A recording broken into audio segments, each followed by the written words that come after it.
Good evening and welcome to This Week, a weekly news review program. I'm your host, Andrew Gambata. And for our top stories, the new school year began on Wednesday. Satellite city for up to 150,000 residents will be developed in Khushig Valley. COVID-19 booster shots now available to people aged 55 and over.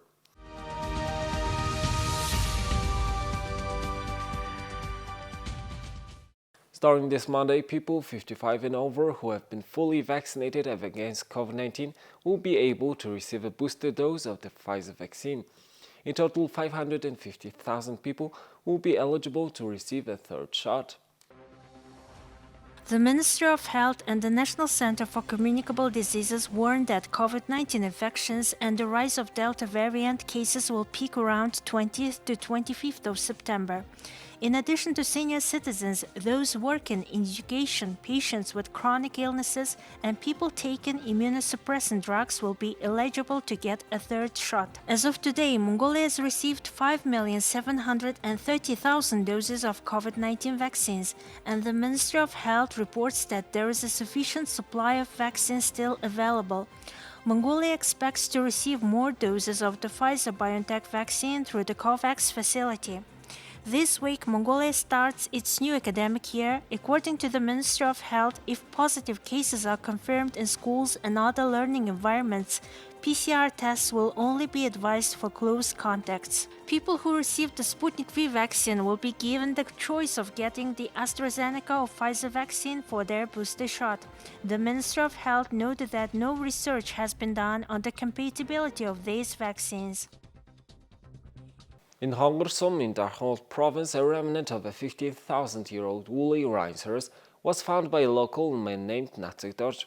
Shortly after finding the bone fragment, Natsik contacted local authorities. The Institute of Paleontology says that the finding is highly beneficial to study natural history and that the institute will conduct further studies to determine its exact age. Natsik made the discovery while digging near his garage 2 days ago. After Natsik informed the local agencies of his discovery, he stored it in his garage as advised. When I was digging a hole, I found something that looked like a rock. When I unearthed it, it was apparent that it was part of the skull of some animal. I contacted the Mongolian Academy of Sciences and sent a photo. Researchers then took a look at it, and it turned out to be from a woolly rhinoceros. Now the head of the Darkhold Museum is said to be coming to see the bone fragment. Also, people from the Institute of Paleontology are coming to take it. Woolly rhinoceroses lived 10 to 30,000 years ago. The species had long fur, were accustomed to cold climates, and are believed to have grazed alone rather than in herds around river valleys and steppes with tall grass. As the planet grew warmer, also resulting in fewer resources for food, the species eventually went extinct. The remains of woolly rhinoceros have also been found in other countries with cold climates, according to a Mongolian researcher.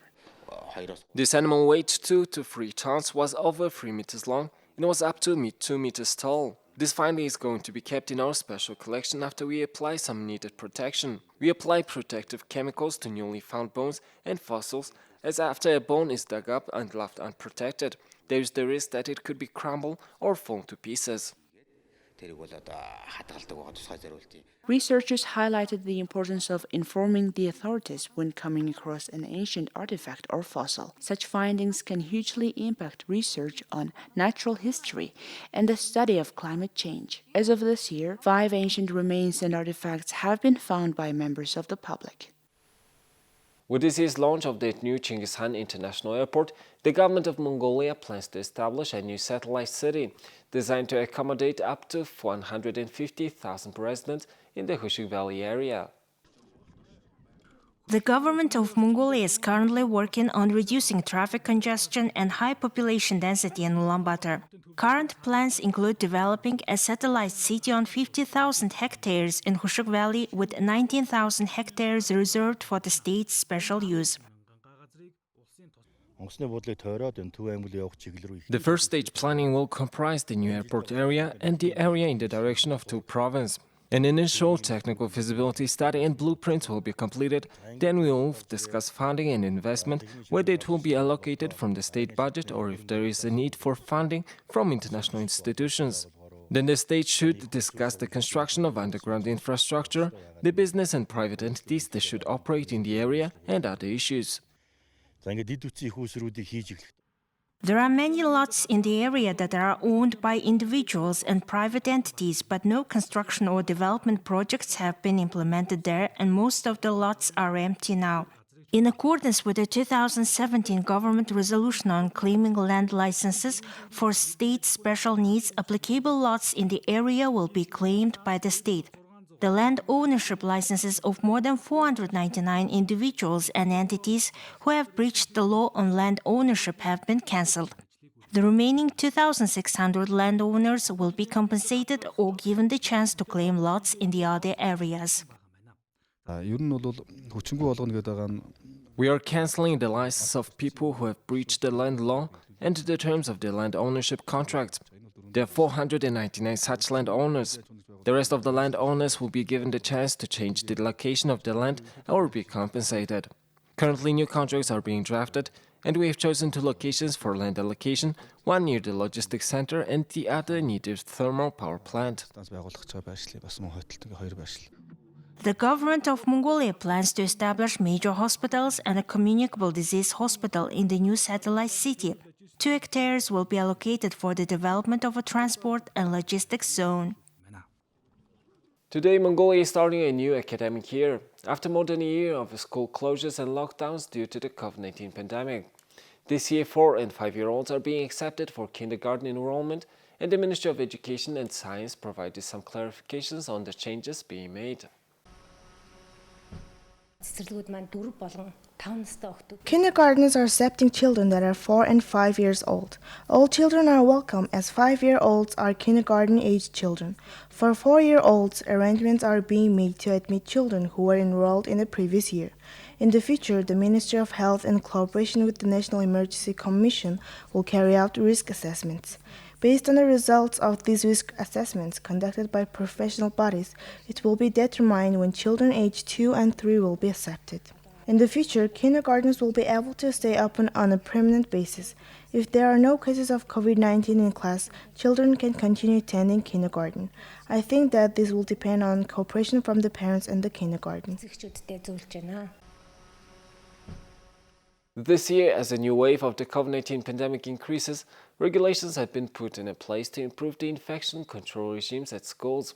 For example, schools will regulate the flow of children, and there will be separate entrance and exit points. If infection is detected in a class, the procedure for direct isolation is specified in these regulations. This school year will include a combination of online and classroom teaching. Also, parents can request their children to study 100% online from home. For example, the entrance and exit of this school are clearly indicated. Spacing signs are placed. Upon arrival, the student will be received and supervised by the teacher in charge. Because the classroom was divided into 2 groups, one child will be seated at one table. Also, there will be no more than 20 students in any class. Our school has over 1,980 students this year. All students will be divided into 2 groups, half online and half in the classroom. If one child in a class is found to be infected, the class will switch directly to online. If 3 classes on the same floor are tested positive with infections, the floor will be switched to online classes. Parents can have their children attend classes 100% online from home at their own request. An electronic platform has been created to provide access to classrooms and online students simultaneously. We are accepting requests from parents to have their children attend classes 100% online. We have arranged for 38 hours of teaching per week in the school and online. We are making the necessary arrangements. Some schools are prepared for testing. However, the Ministry of Health has not yet decided whether to test in school premises. However, we asked officials about the international regulations. Other countries are taking different measures. It is believed that the detention of a child at the onset of an infection can help prevent an outbreak in a school where other children could be infected. For example, the U.S. Centers for Disease Control and Prevention recommends that at least 10% of all children in school be tested for infection. The ministry has provided guidelines to schools on how to work during a pandemic. Even the teachers were instructed to make a contract of responsibility and not to go outside, but only to go between home and school. If more than 3 classes become infected, school activities will be restricted. Therefore, parents should maintain a good infection control regime within the family, officials have reminded them.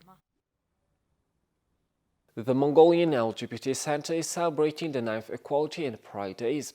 Traditionally, during these days, certain activities are organized such as the Equality March, public concert, art exhibition, queer film festival, thematic discussions, and fundraising events. However, due to the COVID-19 pandemic, these activities are being organized online this year. The Mongolian LGBT Center, founded in 2007 and officially accredited in 2009, is the first and only internationally acclaimed organization in Mongolia that is dedicated to upholding human rights issues of the LGBTQI+ community. In order to educate and inform society in a holistic manner about sexual orientation and gender identity issues, the first Pride Week was organized between September 22nd and September 28th in 2013. From the following year onwards, the name was changed into Equality and Pride Days, and it was usually celebrated for 10 days from the last Saturday in August until the first Sunday in September annually. Due to the COVID-19 restrictions, this year's Equality and Pride Days are being organized online for an extended period of 15 days between August 27th and September 10th. This year we made a video of the community representing the march.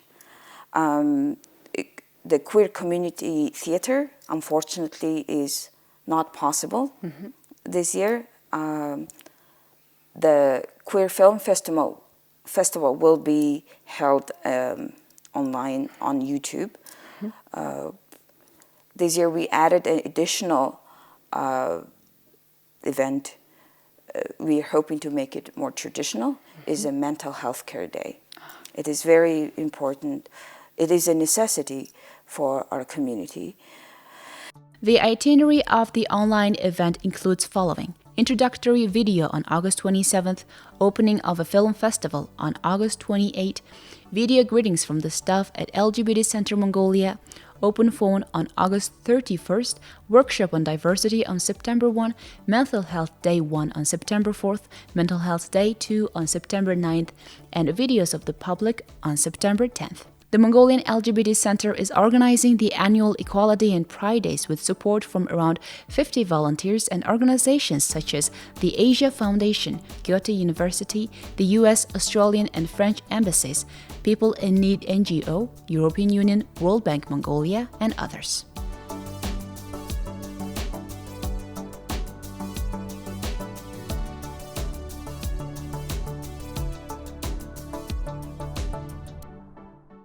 Mongolian Commercial Bank reports that despite lower saving rates, people have high level of confidence in the banking sector. Details are in the following report. The Mongolian Banking Association presented the second quarter overview of the banking sector and the bank's competitiveness report. Bank savings rates have fallen by 4.5 percentage points since 2020. Despite lower interest rates and lower capital expenditures, businesses and individuals continue to have a high level of confidence in the commercial banks. At the end of July 2021, local currency savings reached 15.1 trillion Mongolian tugriks, an increase of 36% compared to the same period of the previous year. According to the National Statistics Office, this is an increase of 156.8 billion Mongolian tugriks, or 1% from the previous month, and 3.9 trillion Mongolian tugriks, or 34.7% from the same period of the previous year. 89.3%, or 13.5 trillion Mongolian tugriks deposits belong to individuals, and 10.7%, or 1.6 trillion Mongolian tugriks to business entities and organizations. Foreign currency deposits reached 4.1 trillion, decreasing by 200.7 billion Mongolian tugriks, or 4.7% from the previous month, and by 496 billion, or 10.8% from the same period of the previous year. The President of Mongolia, Khushig, now was given a brief introduction on the activities done in connection with the studies of languages and dialects of ethnic groups living in Mongolia. He also learned about the Mongolian language grammar dictionary, coding of international standards for the Mongolian script, as well as the project's works being carried out within the framework of the National Program for Mongolian Language. President Khushig received researchers and scholars, representatives led by head of the National Council on Language Policy, Istodlam. He noted that it's crucial to pay great attention to the teaching of the Mongolian language to children and giving support to Mongolian language studies among foreign students, Mongolists, and foreign diplomats who want to learn it. Later, he instructed the National Council on Language Policy to focus on improving the knowledge and skills of the traditional script among public servants through the implementation of a program which is currently being carried out by government agencies and the introduction of the Unicode of Mongolian script phonetic model. The president added that it's possible to issue an appeal for all to learn the traditional script and provide guidance to all levels of organizations through the corresponding authorities. Now let's take a look at the sports news that happened this week. Mongolian athletes participating in the Tokyo 2020 Paralympic Games started their medal relay with gold. Sotnupilchen, an honored athlete of Mongolia, raised the national flag in Tokyo and the Mongolian national anthem was heard. In the 107 kg weight category powerlifting event, he lifted 245 kg in his second attempt, setting a new Paralympic record. He ordered 241 kg in his first attempt, 4 kg more than the Paralympic record. His competitor ordered 231 kg at the time. It became clear that Sotnupilchen would lift 245 on his second attempt. In his last attempt, he increased his record of 247 kg and ordered 248, but his lift did not count. Honored athlete Sotnupilchen became the Paralympic champion by lifting 245 kg. He lifted 8 kg more than the silver medalist. Batrjau previously won the 2008 Paralympics among Mongolian athletes. Sotnupilchen won the gold medal and the Mongolian team took 42nd place in the medal table. So far, 74 countries have won medals at the Paralympic Games. The Mesa Pro Series, which began in December 2020, came to an end on Saturday after 3 rounds of finals. Lil Gan, who led the group stage in the final, went straight to the grand final, and Train Gang, who finished 4th but won 2 consecutive knockout games, remained. In the final of the Mesa Pro Series finals, we not only recognized the best team in Mongolia, but also had to represent Mongolia in the IESF World Championships in Eilat, Israel. The competition was held with a total prize fund of 20 million MNT, and the winner was scheduled to collect 14 million MNT. Before the game, Lil Gan's team was very focused on winning the competition, and they wanted to send a big message to show how undeveloped other teams in Mongolia are. No matter how much Lil Gan has been losing in the Asian stage lately, they showed that they are one step ahead of any other Mongolian team, and they showed that they are the best team in Mongolia with a 3-0 result. Ihmalla, an international master, competed in the men's 100-meter wheelchair and finished 7th out of 7 athletes. He finished in 15.97 seconds in the competition, setting a new national record. In the men's 100 meters, the winner was Pangsakon Payo from Thailand, and the second place was taken by Abdul Raham Al-Qurashi from Saudi Arabia. Ihmalla took 8th place in the 2018 Asian Para Games in Jakarta, 7th place in the 200 meters and 9th place in the 400 meters. He's a double bronze medalist at the 2016 Asia Pacific Championships, bronze medalist of the 2017 Beijing Grand Prix, gold medalist at the 2018 Beijing Grand Prix, bronze medalist at the 2019 Polish Grand Prix, and he's a 9-time champion of Mongolia. Well, that's all for this week. We will see you next week with more news and updates. Have a nice weekend. Goodbye.